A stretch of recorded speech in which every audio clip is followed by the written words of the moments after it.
या दोन मित्रांनी आपली हाय पेइंग जॉब सोडून भारतातील सर्वात वेगाने वाढणाऱ्या ई कॉमर्स कंपन्यांपैकी एक उभी केली.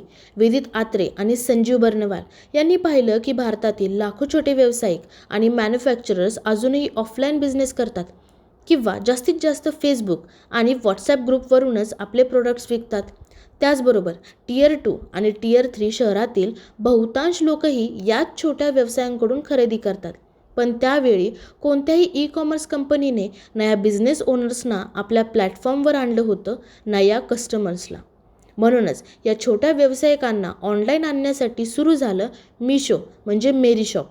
जिथे इतर ई कॉमर्स कंपन्या सेलर्सकडून 25% कमिशन आणि जास्त डिलिव्हरी चार्जेस घेत होत्या, तिथे मिशोने 0 कमिशन पॉलिसी आणली.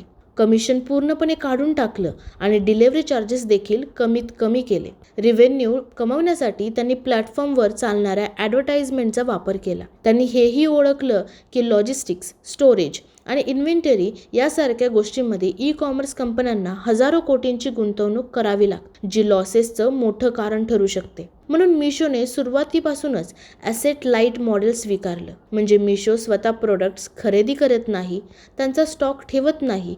हे सर्व काम सेलर्स करतात आणि डिलिव्हरीसाठी थर्ड पार्टी लॉजिस्टिक्स कंपनीजचा वापर केला जातो. याच स्ट्रॅटर्जीमुळे आज मिशो भारतातील मोजक्या प्रॉफिटेबल हॉरिझॉन्टल ई कॉमर्स कंपन्यांपैकी एक आहे. आज मिशोवर 18 लाखांहून अधिक सेलर्स आहेत आणि दर महिन्याला जवळपास 12 कोटी ॲक्टिव्ह युजर्स त्याचा वापर करतात. अशाच भन्नाट बिझनेस स्टोरीजसाठी नक्की फॉलो करा ब्रँडची गोष्ट.